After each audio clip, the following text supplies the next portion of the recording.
En 1980, un pescador de un pueblo de 30.000 personas podía cruzar su aldea entera en 15 minutos a pie. Hoy, ese mismo terreno tarda casi 2 horas en cruzarse en coche, en hora punta, entre rascacielos que no existían cuando él nació. Algunas ciudades tardaron 1000 años en convertirse en lo que son. Esta tardó 40.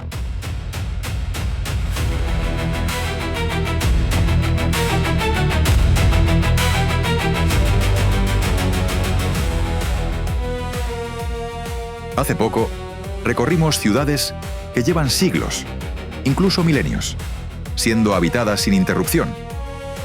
Hoy vamos al polo opuesto. Megaciudades que, dentro de la memoria viva de sus propios abuelos, no eran más que un pueblo de pescadores, un arrozal, un tramo de desierto, una estepa vacía o una aldea colonial sin apenas recursos. No hablamos de crecimiento gradual. Hablamos de decisiones políticas, descubrimientos de petróleo y gas, zonas económicas especiales, decretos presidenciales y, en algún caso, pura presión demográfica sin ningún plan detrás, que en el espacio de una sola generación convirtieron terrenos casi vacíos en algunas de las ciudades más pobladas, más ricas o más fotografiadas del planeta. Hoy recorremos 8 de esas megaciudades jóvenes, repartidas por Asia, Oriente Medio, Latinoamérica, Asia Central y África. ¿Cómo llegaron a existir? ¿Cuánto tardaron? ¿Y qué pagaron a cambio de crecer tan rápido?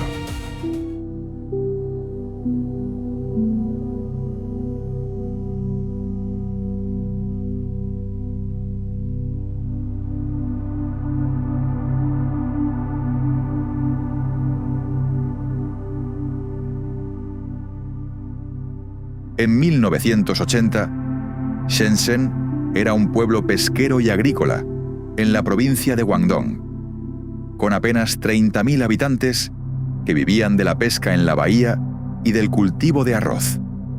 China acababa de salir de una década devastadora, la revolución cultural, y su economía seguía siendo, en gran medida, una economía planificada al estilo soviético, con escaso contacto comercial con el resto del mundo.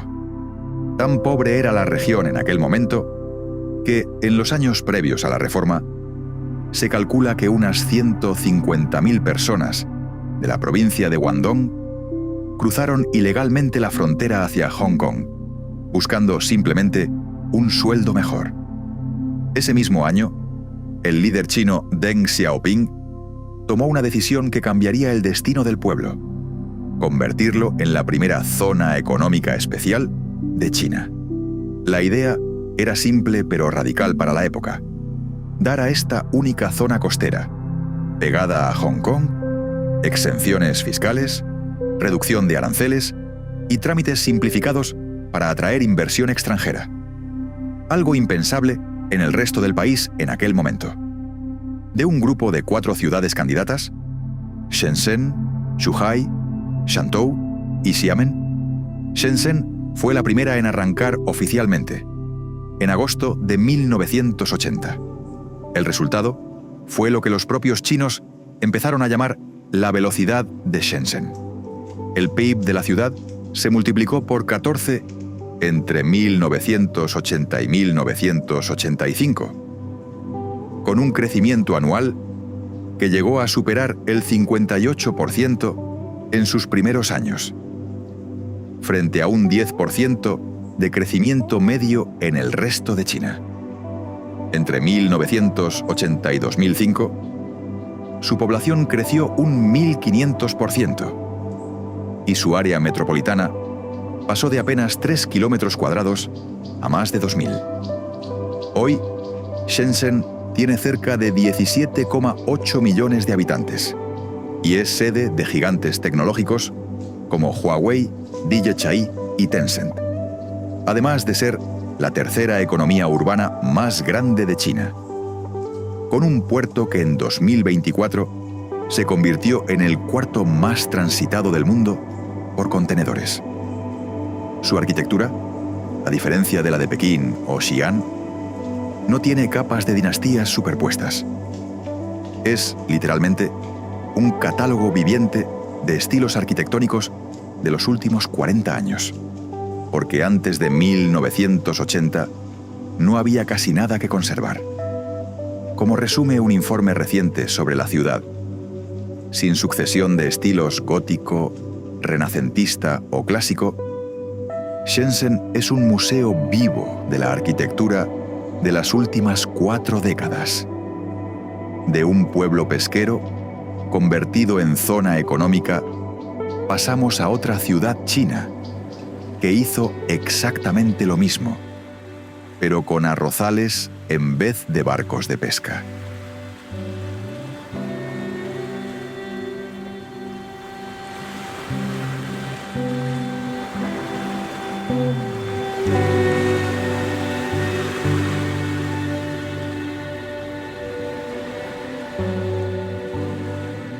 Hasta 1990, Pudong, la orilla este del río Huangpu, justo enfrente del histórico Bund de Shanghái, era, en palabras del propio alcalde de la época, nada más que campos de arroz.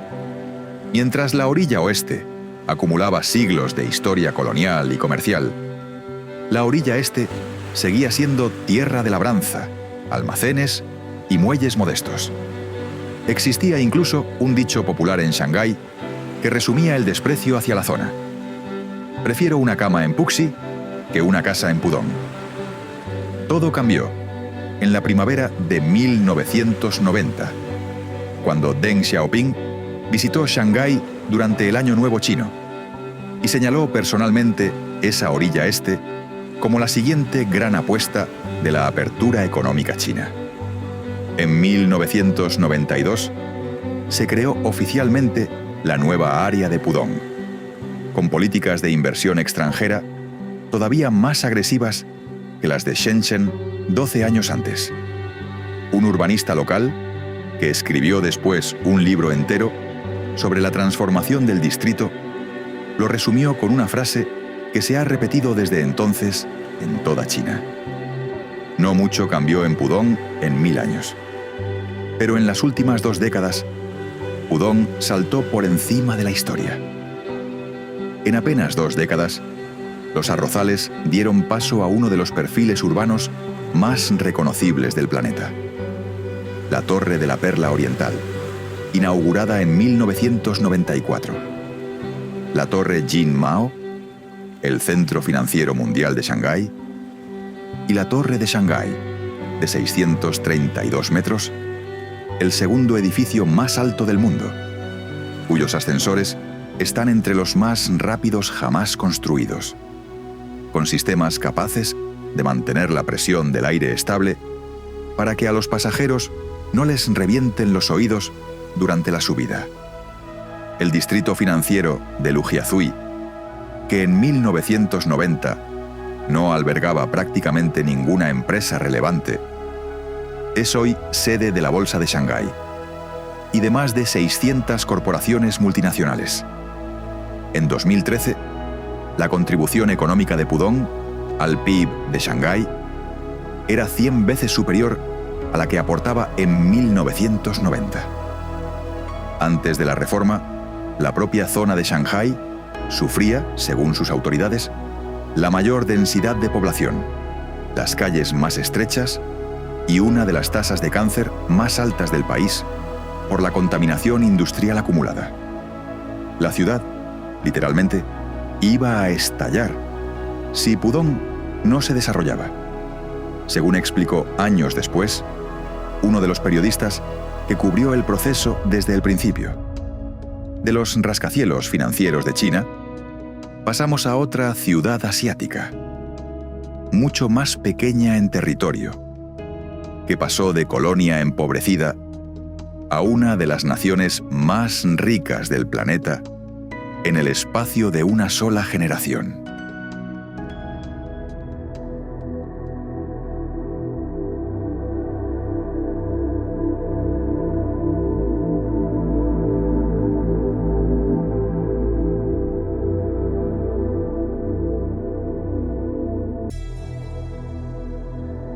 En 1965, cuando Singapur fue expulsado de la Federación de Malasia tras disturbios raciales y se convirtió, casi por accidente, en un país independiente. Casi nadie en el mundo creía que pudiera sobrevivir. Su propio fundador, Lee Kuan Yew, lo describió sin rodeos. Un Singapur independiente era un absurdo político, económico y geográfico. La ciudad no tenía agua potable propia, ni territorio agrícola, ni recursos naturales, ni siquiera un ejército. Dependía en buena parte de las bases navales británicas, que en aquel momento representaban una quinta parte de todo su PIB. Lee Kuan Yew, que gobernaría durante los siguientes 31 años, tomó una serie de decisiones que resultarían radicales para un país recién independizado. En vez de las políticas proteccionistas que adoptaban casi todos los países del llamado Tercer Mundo en esa época, apostó por una industrialización orientada completamente a la exportación. Atrajo inversión extranjera de manera agresiva, impuso el inglés como lengua común para facilitar el comercio internacional y construyó un sistema de vivienda pública tan eficiente que en solo 3 años la nueva Junta de Vivienda construyó casi tantos pisos como su predecesor colonial había levantado en 32 años. Los resultados, medidos en cifras, resultan casi difíciles de creer. El PIB per cápita pasó de unos $400 en 1965 a más de $12.000 en 1990, cuando Lee dejó el cargo, y hoy supera los $70.000, uno de los más altos del mundo, por delante de la mayoría de antiguas potencias coloniales europeas. El crecimiento real de la economía llegó a promediar un 13% anual entre 1966 y 1973, una de las tasas más altas jamás registradas en cualquier país en desarrollo. El propio Lee resumió el logro con una imagen que se ha repetido durante décadas. Hemos creado esto de la nada, de 150 almas en un pequeño pueblo pesquero, hasta convertirlo en la mayor metrópolis a 2 grados al norte del Ecuador. El precio de esa transformación también fue real. Un control político y social muy estricto, escasa tolerancia a la disidencia y normas que a ojos occidentales resultan casi cómicas. Está prohibido vender chicle, por los problemas que causaba pegado en cerraduras y botones de ascensor, pero que sus defensores consideran parte de un pacto deliberado entre libertad económica y disciplina social. Hoy, Singapur tiene 5,9 millones de habitantes en poco más de 700 kilómetros cuadrados, una de las densidades de población más altas del planeta, y se ha convertido en un laboratorio urbano de referencia mundial en materia de vivienda, transporte y planificación. De una ciudad-estado transformada por la disciplina y la política, pasamos a otra transformación asiática, pero esta vez impulsada, casi enteramente, por lo que se encontró bajo la arena del desierto.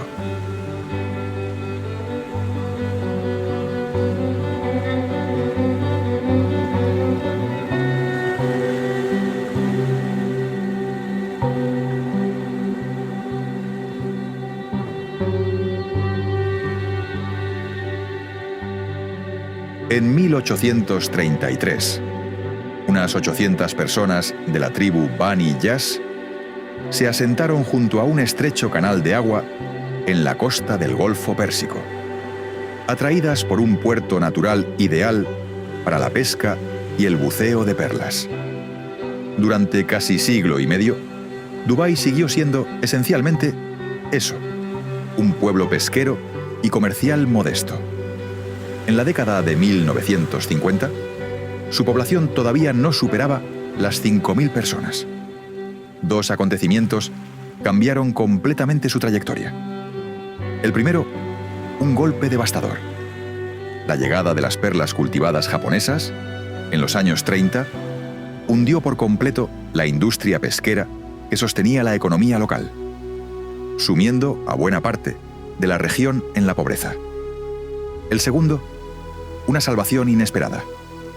En 1966, se descubrió petróleo bajo la arena de Dubái.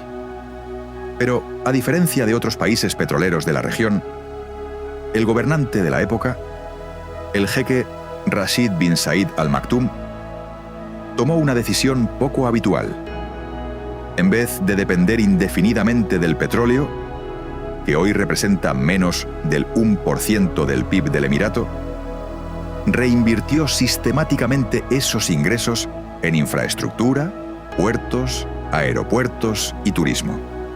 El resultado, décadas después, es una de las transformaciones urbanas más rápidas de la historia moderna. El primer rascacielos de la ciudad, la torre del Centro Mundial de Comercio de Dubái, se construyó en 1979. Hoy, Dubái tiene el edificio más alto del planeta, el Burj Khalifa, de 828 metros, cuya construcción llegó a movilizar a 12.000 trabajadores simultáneamente, y más de 300 kilómetros de costa artificial creada mediante relleno de tierra sobre el mar, incluidas las famosas Islas Palmera. Su población actual supera los 4 millones de personas, de las cuales más del 90% son extranjeros. El porcentaje de población foránea más alto de cualquier gran ciudad del planeta. En 2019, antes de la pandemia, Dubái recibió más de 16,7 millones de visitantes extranjeros en un solo año. Una cifra que sitúa a la ciudad por delante de capitales históricas como Roma o Bangkok en volumen de turismo internacional. Y todo eso en una ciudad que hace menos de 60 años apenas tenía electricidad y cuyo edificio más alto, en los años 70, apenas alcanzaba los 38 pisos. De un desierto que se convirtió en metrópoli gracias al petróleo, pasamos a otro pueblo de pescadores de perlas del mismo Golfo, que siguió un camino casi idéntico, pero con gas en vez de petróleo.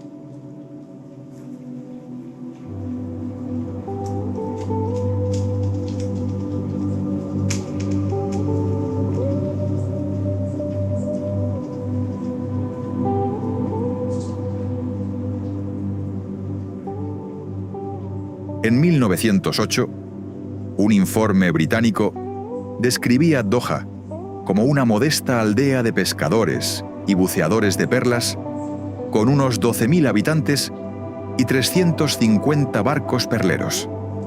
La economía de toda la región dependía tan directamente de esa industria que un residente político británico de la época advirtió que si la oferta de perlas llegara a caer, Qatar prácticamente dejaría de existir. Esa advertencia casi se cumplió. En los años 30, la aparición de las perlas cultivadas japonesas y la Gran Depresión hundieron el precio de las perlas naturales, y Qatar se convirtió en una de las regiones más pobres de todo el Golfo. La salvación llegó en 1939. Con el descubrimiento de petróleo en el yacimiento de Dukhan. Aunque la Segunda Guerra Mundial retrasó su explotación hasta 1949. Décadas después, en los años 70, la identificación de las gigantescas reservas de gas natural del North Field, una de las mayores del planeta, cambió por completo la escala de la riqueza del país. La verdadera aceleración llegó a partir de 1995, bajo el gobierno del jeque Hamad bin Khalifa Al Thani. Barrios enteros de casas de barro fueron demolidos para levantar distritos comerciales y residenciales modernos. y el horizonte de la bahía de West Bay se llenó de rascacielos con formas tan extravagantes. La Torre Tornado, con su silueta retorcida, la Torre Doha, conocida como Burj Qatar, que un corresponsal de la cadena estadounidense CBS llegó a describir el conjunto, en 2014, como si lo hubieran diseñado arquitectos que no se hablaban entre sí, no se caían bien, y se permitieron experimentos que nunca habrían podido hacer en casa. El punto culminante de esa transformación llegó con la organización del Mundial de Fútbol de 2022. Cientos de miles de millones de dólares se invirtieron en estadios con tecnología de refrigeración para soportar el calor del desierto, en un sistema de metro completamente nuevo y en un distrito entero construido desde cero, Lusail, que hoy alberga cientos de miles de personas donde antes solo había desierto costero. Hoy, más del 80% de los 3,1 millones de habitantes de Qatar viven en Doha, o su área metropolitana, en una ciudad que hace menos de un siglo dependía, literalmente, de lo que sus buceadores pudieran encontrar en el fondo del mar. De dos ciudades del Golfo transformadas por el petróleo y el gas, pasamos a dos capitales de otro tipo completamente distinto. Construidas desde cero, sobre el papel, antes de que existiera un solo edificio.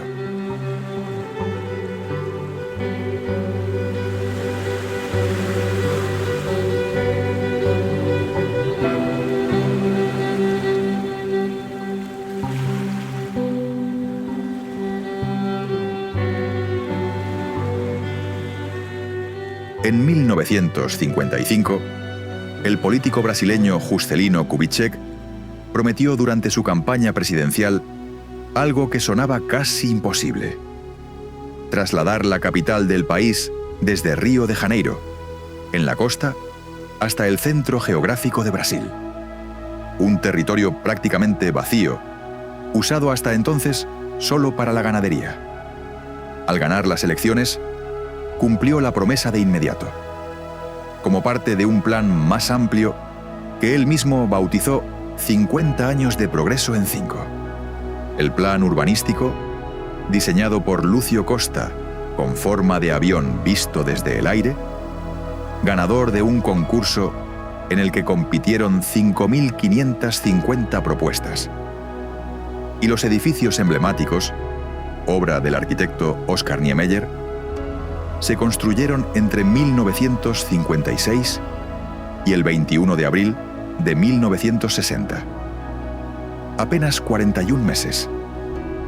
Miles de trabajadores migrantes de todo Brasil, apodados candangos, se instalaron en campamentos improvisados para levantar, casi literalmente de la nada, el Palacio de Alvorada, el Congreso Nacional y la Catedral de Brasilia, con sus 16 columnas de hormigón curvas que parecen manos alzadas hacia el cielo. El censo de 1960 registró apenas 140.000 habitantes en el nuevo Distrito Federal. Para 1970 ya eran 537.000, casi 4 veces más en una sola década, muy por encima de lo que el plan original había previsto. Costa había diseñado la ciudad para 500.000 de habitantes en total, una cifra que ya se había superado en 1970, solo contando el distrito. Hoy Brasilia tiene 2,8 millones de habitantes y es la ciudad con mayor PIB per cápita de toda Latinoamérica. En 1987 fue declarada Patrimonio de la Humanidad por la UNESCO, un reconocimiento inusual para una ciudad que en ese momento tenía menos de 30 años de existencia. Al terminar el siglo XX, Brasilia era la ciudad más grande del mundo que no había existido al comenzar dicho siglo. De una capital brasileña levantada en la selva, pasamos a otra capital, al otro lado del planeta, construida sobre la estepa helada de Asia Central.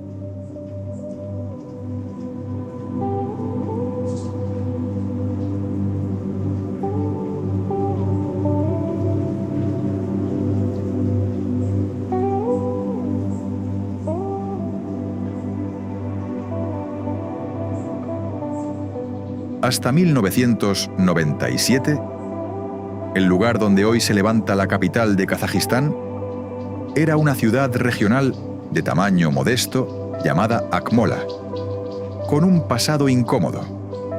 Durante la era soviética, fue sede de uno de los campos del Gulag destinado específicamente a las esposas de traidores a la patria, condenados por el régimen de Stalin.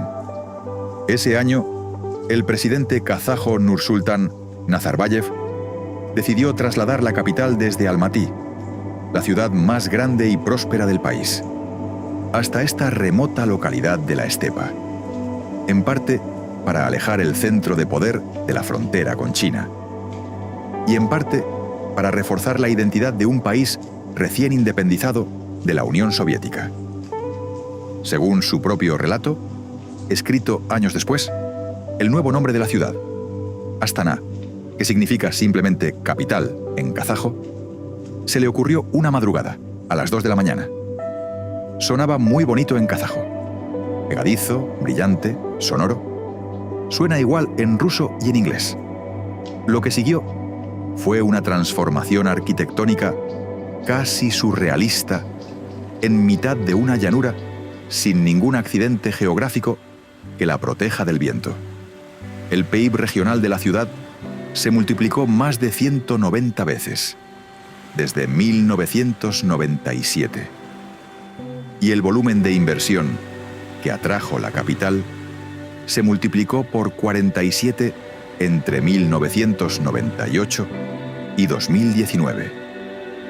Edificios diseñados por arquitectos de fama mundial, como Norman Foster, autor del Palacio de la Paz y la Reconciliación, y de la tienda de campaña gigante Khan Shatir, que alberga un centro comercial con playa artificial interior capaz de soportar los 40 grados bajo cero del invierno, surgieron sobre una estepa donde antes solo pastaba ganado. Para protegerse del viento constante, el gobierno lanzó en 1997 un programa para plantar 1 millón de árboles alrededor de la ciudad. Un cinturón verde artificial que sigue creciendo hoy. Astana es actualmente la segunda capital más fría del planeta, después de Ulán Bator, con una diferencia de temperatura entre invierno y verano que puede superar los 80 grados centígrados. Y su población ha superado el 1,5 millones de habitantes en poco más de 2 décadas. Un fotógrafo que documentó la ciudad la describió como una especie de ciudad de Lego. Edificios espectaculares separados por enormes espacios vacíos. En una urbe que todavía parece estar buscando su propia identidad, entre la ambición arquitectónica y la vida cotidiana de sus habitantes. De 2 capitales construidas desde cero, por decisión política, pasamos a una megaciudad que creció exactamente al revés. Sin ningún plan, empujada solo por la necesidad.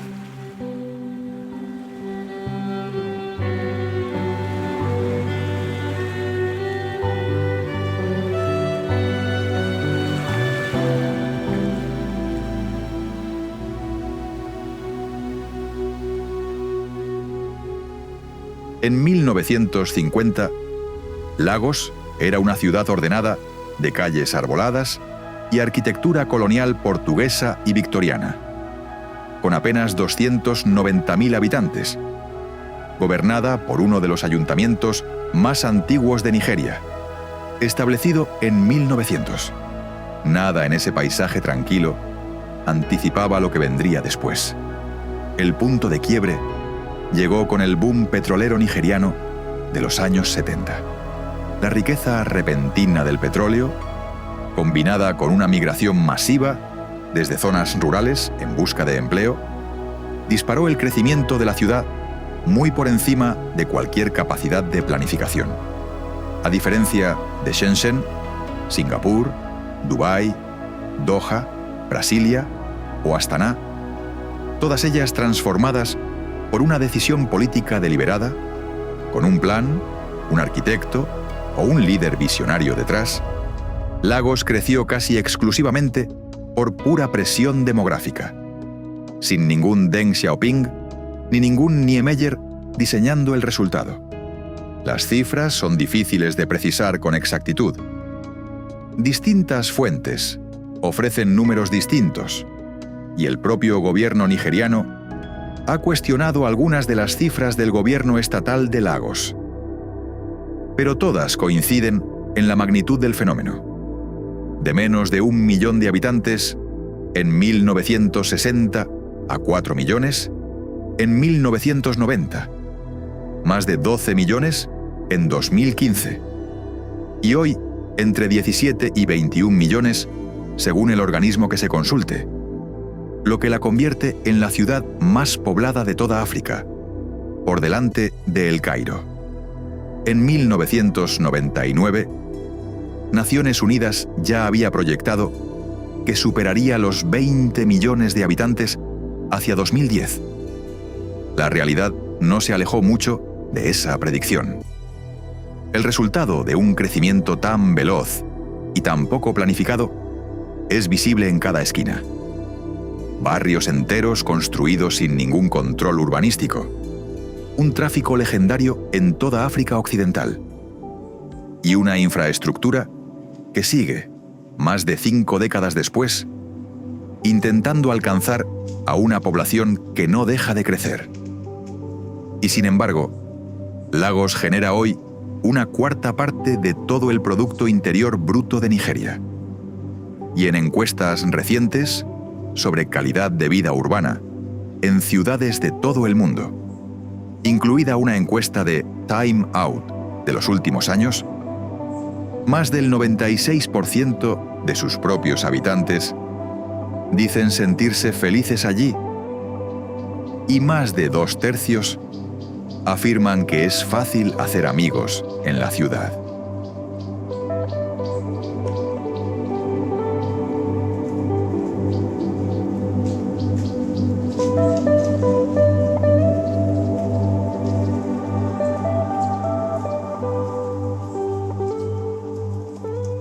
Un pueblo de pescadores que se convirtió en la tercera economía urbana de China.